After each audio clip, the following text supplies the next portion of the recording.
Welcome to the Phab Foundation's virtual meetup today on Friday, June 19th. We're really excited to host you all and some experts in the field around social emotional learning and mental wellness. So we're super excited to bring everyone together to have this discussion. I am Sonya Pryor-Jones. I'm with the Phab Foundation, where I serve as the Chief Implementation Officer and have the privilege of working with our education team that's focused on K-12, as well as supporting the organization with some of our strategies. And we are really excited to have this conversation around mental wellness because this is our second meetup. And during the first meetup, when we talked a little bit about COVID-19 and what education opportunities might avail themselves during COVID-19, one of the themes that kept coming up in the conversation was mental wellness and what kinds of things can we do as educators, as people who hold space for learning to support young people with their social emotional learning and their mental wellness. And we were thrilled last year to work with one of our Fab Labs, Intermediate Unit 1, who you'll hear from in a little while, as they started to integrate on a daily basis social emotional learning into their digital fabrication setting. And then very excited to also have long friend and colleague Lisa Stepney, a school psychologist, here with us as well today to talk about the kinds of things she's doing with students, as well as their safety net, which includes their larger community and their families. And so I want to share my screen with you, and you're going to get to see a little bit of how the sausage is made, as they say, because it doesn't share super easily. So I'm going to do that and just share a little bit more information with you about who we are at the Phab Foundation and how all of this fits in. And then we will quickly move on to our wonderful guests and have them talk with us a little bit about what they're learning and doing to support students and families.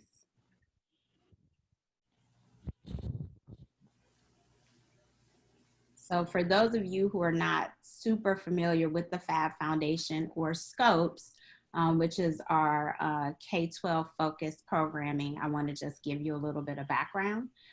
So the Phab Foundation itself, we're a nonprofit located in Boston, and our mission is basically to support people in gaining digital fabrication technology tools for change. Primarily, this happens in education, workforce and entrepreneurship, as well as community development. We're part of an international network and community that we refer to as the Fab Lab Network. We're about 1,800 labs and strong and continuing to grow in over 100 countries around the world. Our project scopes that I mentioned is joining the acronyms in K-12 education. So it stands for Scaling a Community of Practice for Education in STEM through Digital Fabrication. And this project really grew out of a desire for many of our labs that were starting to focus in on youth and K-12 students to have tools, as well as a group of practitioners that they can engage with as they integrate digital fabrication into learning in classrooms around the world. So that's a little bit about who we are and what we do at the Phab Foundation. For our meetup agenda today, that's right in front of us, you have been welcomed. I talked to you a little bit about our speakers. And then after our speakers present some ideas and thoughts based on their experiences with you, we're going to go into some breakout groups and give everyone an opportunity to talk more in depth about these topics together. We have a few guiding questions that we will share with you. It is optional once you get in that group how you want to use that time. We just ask that you prepare yourselves to be able to share with the whole group what you discussed in a report out towards the end. So that's our flow. So without further ado, I would like to turn things over to Miss Lisa Stepney. Lisa Stepney is the founder of Affirmations Learning Institute. She's a psychoeducation consultant group leader and has been providing supportive services to schools and communities for probably a good 20 years now. So I'm going to turn things over to Lisa. Thanks, Lisa. Thank you. Hi, everyone. How are you? Good Doing morning. well. Great. Yay. Well, I'm so excited to be here because, as Sonya said, we're both very old and we've known each other for a very long time. So we've been in the school systems, public, private, community, and for the past 20 years. And also, I teach. I teach psychology to high school students at a school here in Cleveland, a public school, to 12th graders. So they graduate for more with more than a year of college credit. And so I really enjoyed that. And so what I found throughout the years is that no matter who you're with or what you're doing, the days where teachers just taught the basics and that was it is it's just gone. And children need that social, emotional support to address their needs. And so, what I do for schools is that I develop social, emotional SEL programs to just enhance the whole school climate, which also, as we know, improves academic performance. And so, just a little background information.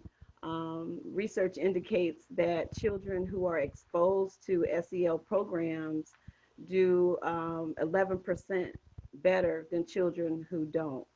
And so when I go into a school, I try to get a feel for the environment. I've also done coaching with teachers. And what I'd like to talk to you about today, and I'm just so grateful that we can discuss this as a group, is just what some of my findings are. And so, number one, when you think about SEL, given the times right now, I think it's very important that we address these issues, but not just in the school environment. I think we also need to address it as it pertains to the family and the community. And what I found sometimes is that we want to address these issues without assessing the needs of the student. And so, let's say, for example, working with a very large school district here, a child who doesn't have basic needs, who comes to school with the same clothes on every day, who might have a slight odor, is often teased, and that student is yelling down the hall. The student is verbally, physically aggressive, um, having difficulty with schoolwork. All of that to me is a sign that that student needs more help. And what I found is that sometimes teachers, I know you all can agree, and I'm glad I can see your faces. How many of us have been in meetings where the teacher or the parent says, "Oh, they're just lazy"? If you have raised your hand, raise your hand. Okay. And when they say that, I think to myself, "Oh my goodness, this is a person's teacher who's with them for most of the day." And so I think the first part is that we need to educate teachers on how to identify some of the behaviors that they're seeing in the class and some of the symptoms. So if you have a student who has been diagnosed with depression, they may have difficulty getting up in the morning. They may have difficulty initiating coursework. They may be very withdrawn from other students. And so instead of perceiving that in a negative or purposeful way, I think number one, we just need to educate teachers about how mental health issues can affect a child's overall functioning. So that was one thing that I wanted to say. And then also just developmentally, I know you all work in the schools and in the classrooms, developmentally giving teachers more insight about what they should expect based upon their grade level.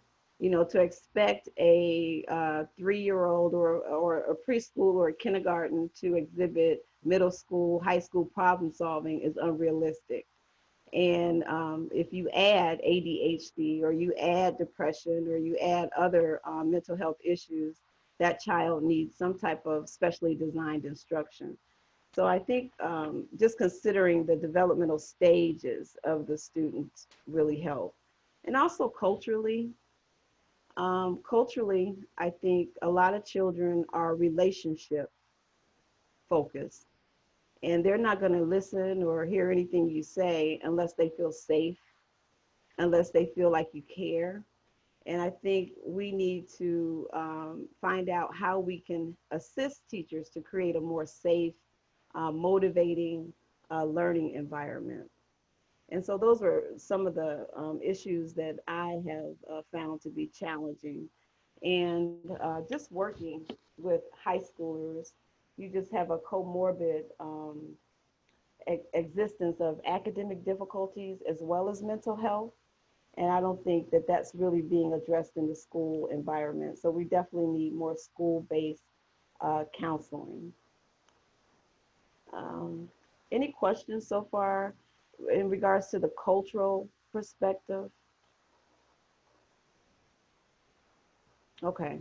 And so basically, for instance, the reason why I say that is because sometimes a student who comes from a certain cultural background may not perceive behaviors as you would expect.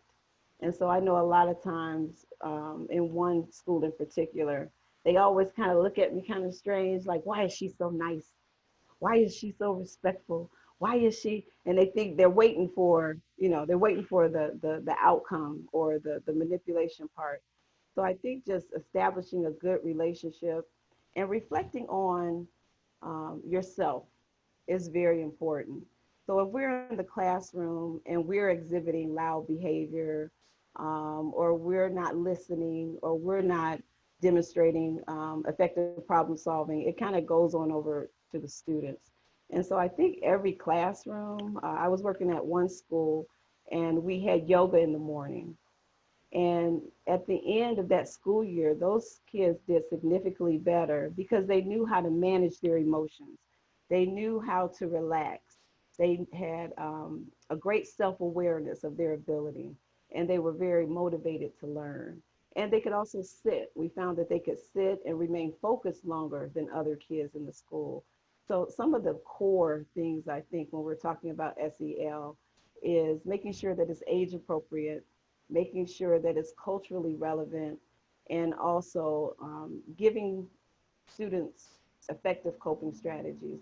And if we ourselves have not learned, it's going to be very difficult to manage a classroom. So, relaxation strategies, social skills scenarios that are relevant.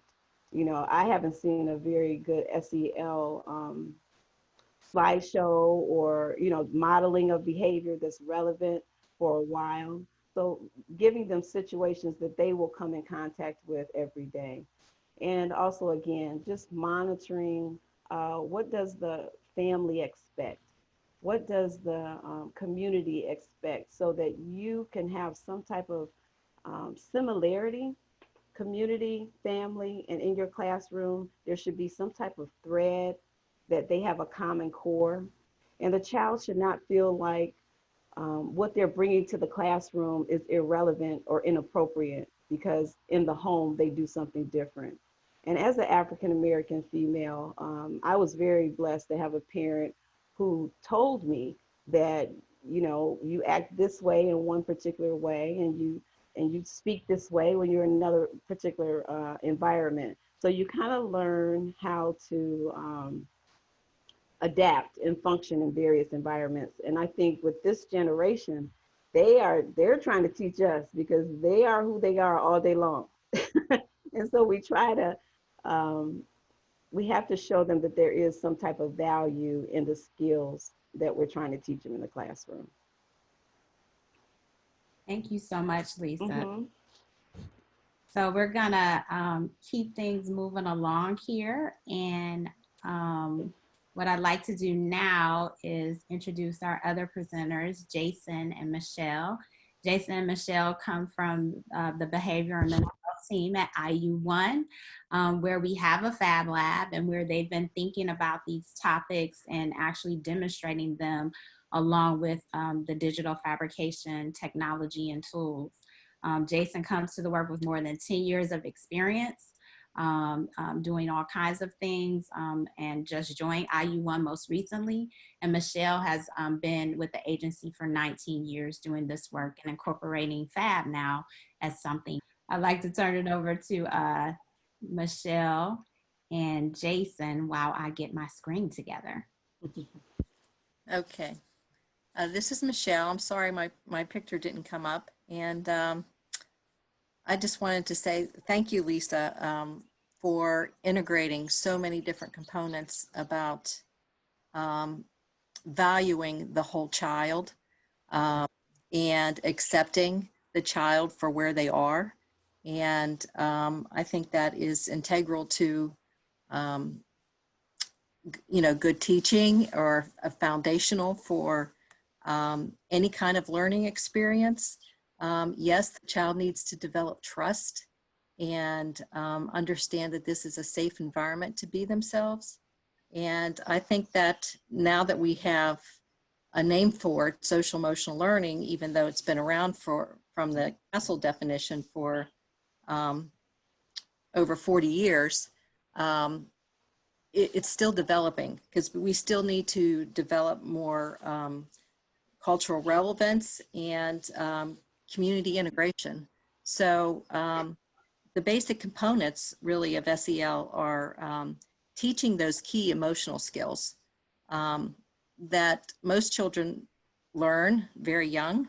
And it's not just behavioral, it's, learning, it's brain-based. And so it's learning, like Lisa had rightly mentioned, that it has to be developmentally appropriate. So it may, self-awareness may look different when you're 3 compared to whenever you're a 12th grader.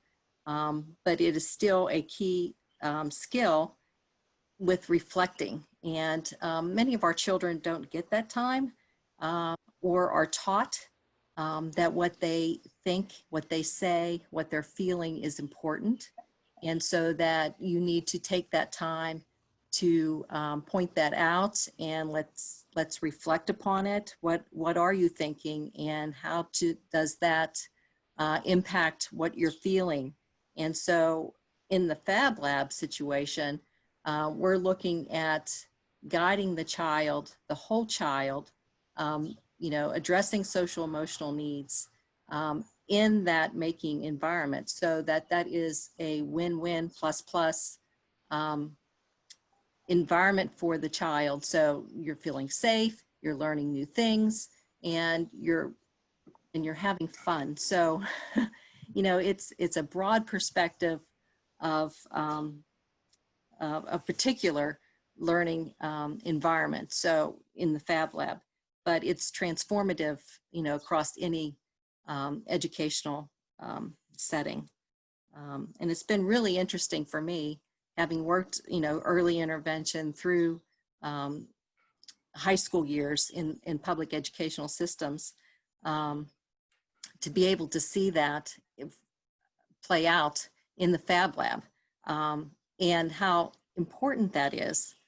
Because if a child can't regulate, if a child is not self-aware, if a child isn't socially aware, then that environment's not going to be as successful for them, and not as much fun, frankly. So we are there in the Fab Lab, teaching those skills and regulating how that's implemented for the project completion. And Jason could probably speak more to that, because he's in the school environment every day.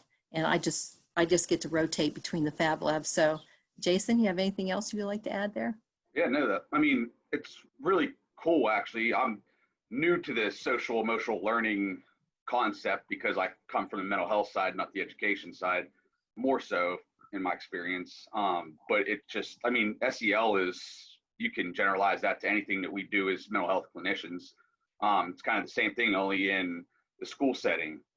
Just name something different. You're teaching core concepts of life pretty much to kids that need it. You do that both in the mental health side with therapy or in education. What's really cool about us at the IU, we have our own campus school, campus behavior schools. We have 3 now, I believe, that have Fab Labs. 2 of them have Fab Labs. I believe the third one just got one. So we get in our campus schools or schools that the surrounding school districts send their identified kids with behavior problems to. They send them to us. So they get me, sometimes Michelle, because she transfers between schools, but in our school at Colonial, which I'm at, there's 5 other social workers at that school. So they get both mental health and education in the classroom all day long.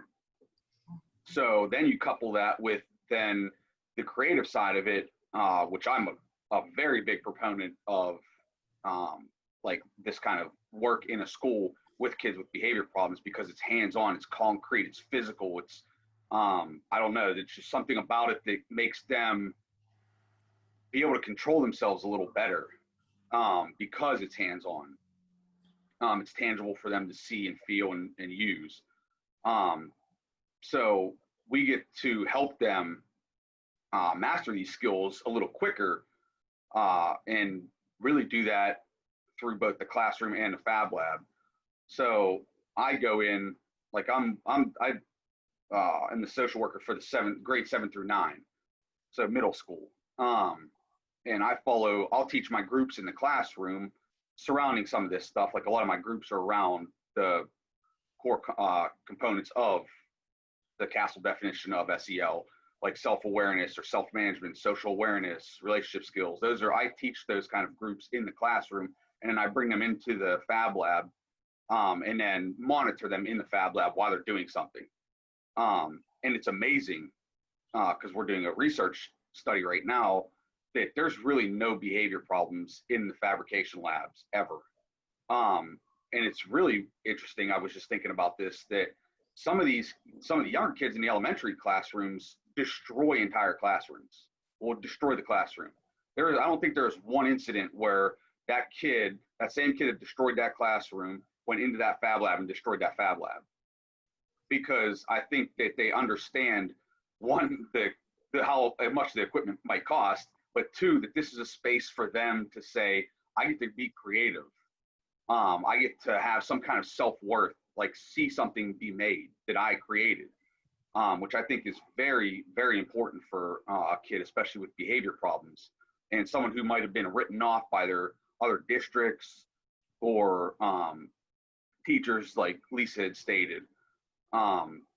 So I think that, again, this is the whole concept of the Fab Lab and everything that I've seen since coming into the school side of it has been amazing.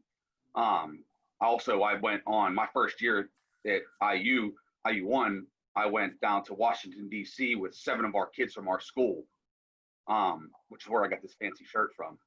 So, but to see these kids that had extreme behavior issues go out into a community around a national global convention in Washington, D.C. that they hold every 2 years. It's like some major convention where they have hundreds and hundreds of other people presenting there and have groups that, or have stations there. And they go out and they're interacting with thousands of people a day, making stuff with them, talking to them, and being perfectly fine. All while I'm sitting there watching for them to do some of the SEL stuff, like the relationship skills with people. How are they talking to people? How are they being self-aware? How are they managing themselves in stressful situations? And maybe going over to them and be like, okay, how can we do this a little better? But to watch them do that and be able to exhibit these components was really cool. So I love it. Joe, my director, knows that I'm a big proponent of all this because I've done the same things when I was in school. I'm very hands-on. It helps you focus. It's great to be creative and see what you actually create. It gives you a sense of being worthy of something. So I don't know. That's my tangent. Thanks, Joe. So I think where we are now in our process is we want to get ready to put everybody out into breakout groups now that we've heard from our presenters and they've shared some of their expertise.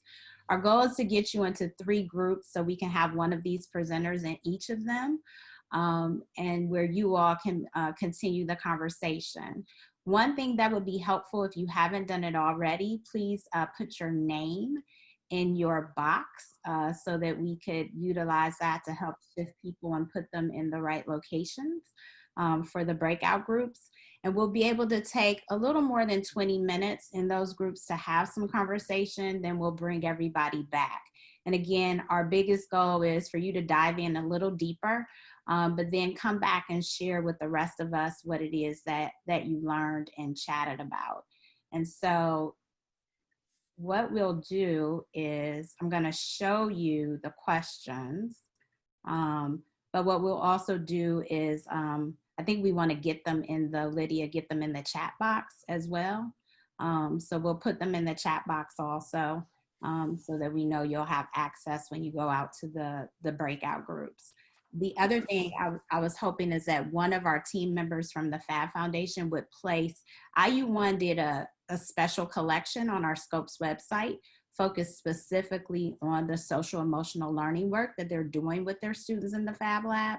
So we'll be sure to put that link in the chat as well so that you guys can access that at a later time and take a closer look. But when you go into your breakout groups, we want you to talk a little bit around these topics. You know, how are you currently addressing social emotional learning and mental wellness in what you do? What might be some of the biggest takeaways from the presenters you heard today, and how might you want to incorporate some of that in your work? What ways do the CASTLE competencies that we went over, self-awareness, self-management, social awareness, relationship skills, and responsible decision-making, how do they potentially show up in Fab Labs and makerspaces or other creative work? And then how might we use social awareness, responsible decision-making, and relationship skills to help students and teachers alike address issues of race and equity and inclusion, as well as the impact of COVID-19? Because these are, we believe, skills that are really, really important to help all of us as humans navigate what we're experiencing in the entire world right now. So those are some of the questions we have for you. So I am going to do my best now to get us into the breakout room. Okay, there's never enough time in the breakout groups. But these are intended to start the conversation, to spark ideas and energy. And we're going to be doing virtual work for a long time, so we can always revisit this conversation. What I'd like to do is to go ahead and have us do a round robin and have each group just share from your individual breakout room discussions. And so I'm going to call the presenter's name, but they will defer to someone else if someone else is the person that is speaking on behalf of their group. And so I'm going to start with Lisa. From your group, is that you, or are you deferring to someone else from the group you were in?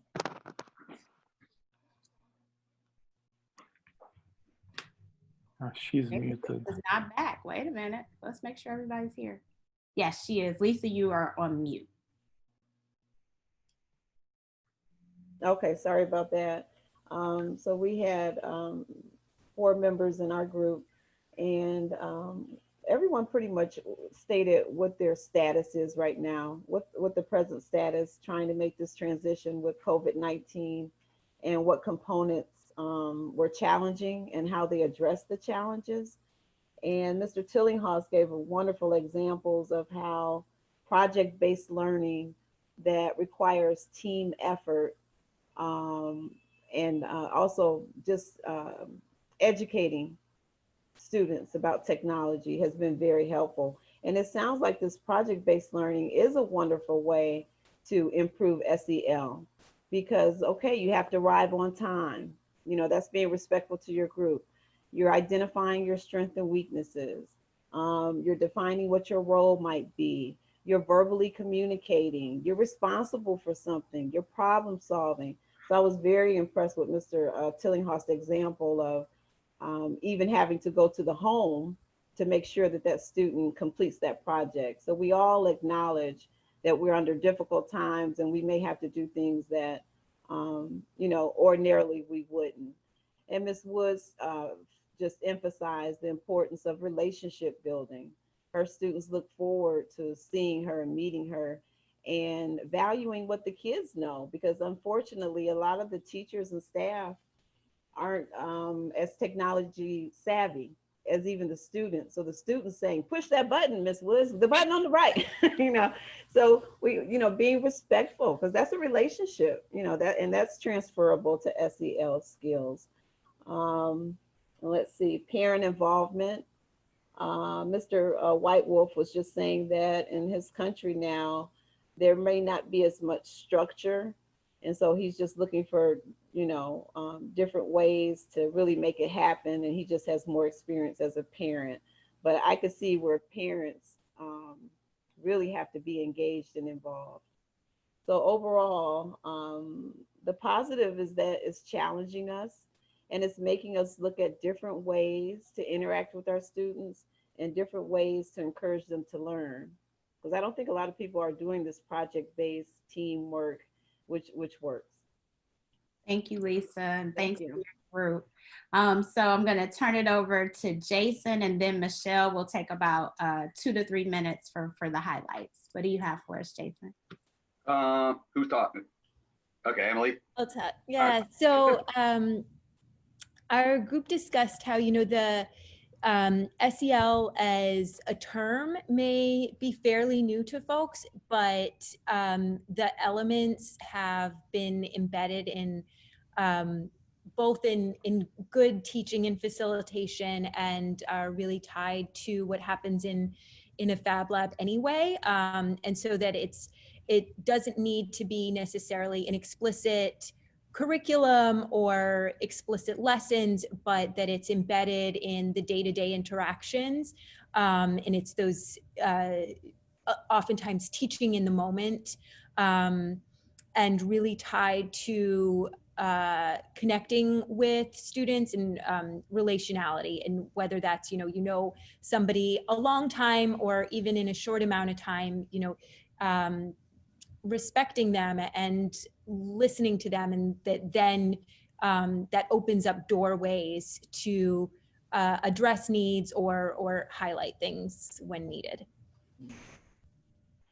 Thank you. Thank you to Emily and the rest of that group. Michelle, who do we have from your group?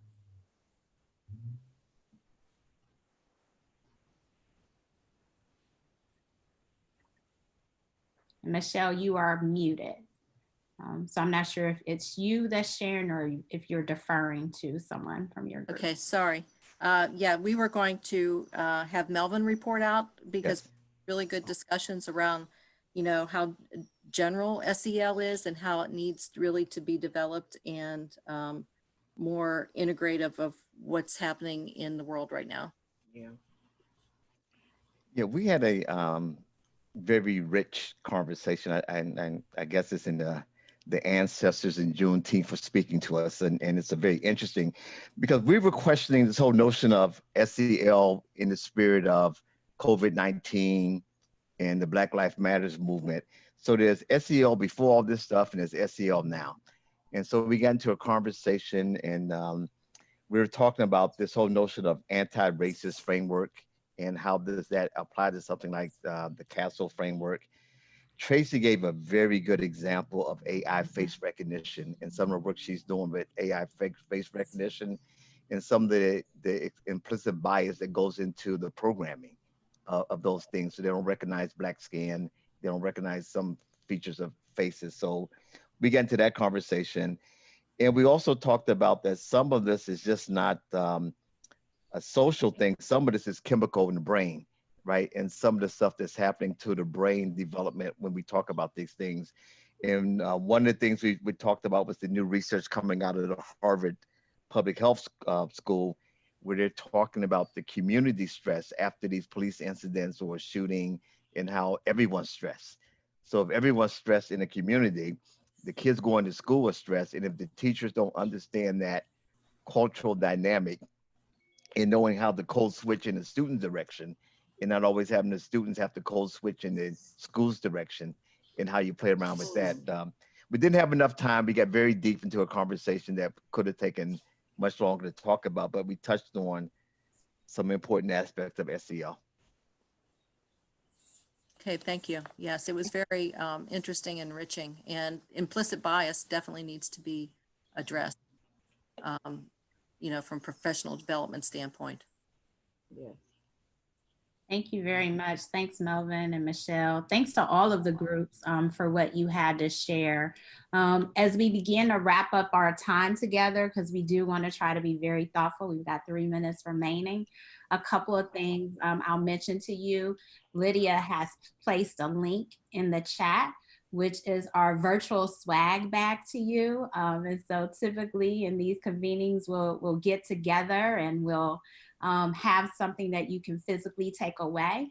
That's a little harder these days in the virtual world. And so we've shared a swag bag with you there. So feel free to use it and enjoy it. I see a number of you are getting in right now. There are some materials specific to COVID-19 and race. And building an anti-racist society here and around the world. There's also just some inspirational things in there right now because our mental wellness requires us to also be and stay inspired. So you'll see some of that. And then some additional information about some of the many things that we're producing here at the Phab Foundation in hopes of supporting you all as you hold space for teachers and students and the kind of learning that we know everyone deserves. So you'll see our Phab I Can statements there, our playbook, as well as a couple of other links. And I've even got my Phab I Can statement poster behind me today. Very excited to finally get that on the wall. And it's not crooked, I don't think, anymore. And you can see it. And so there is a place on the Scopes DF website if you'd like to download the Phab I Can statements and start to use those, you can do that. So before we wrap up, I have to thank our amazing presenters who just showed up for us today with all of their expertise and a lot of compassion. So many thanks to Lisa, Jason, and Michelle for spending your time with us, sharing your expertise with us, as well as the work that you do with teachers and students every day. It's 12 o'clock. That's our time. It's 12 o'clock. So I would, take advantage of the swag bag. We will send out an email with a survey for you to give us feedback on today. So please be sure you do that. And we really appreciate everyone being here today. So everybody take care of yourself and have a great weekend. Be safe. Thank you. Thank you. It's nice meeting everyone.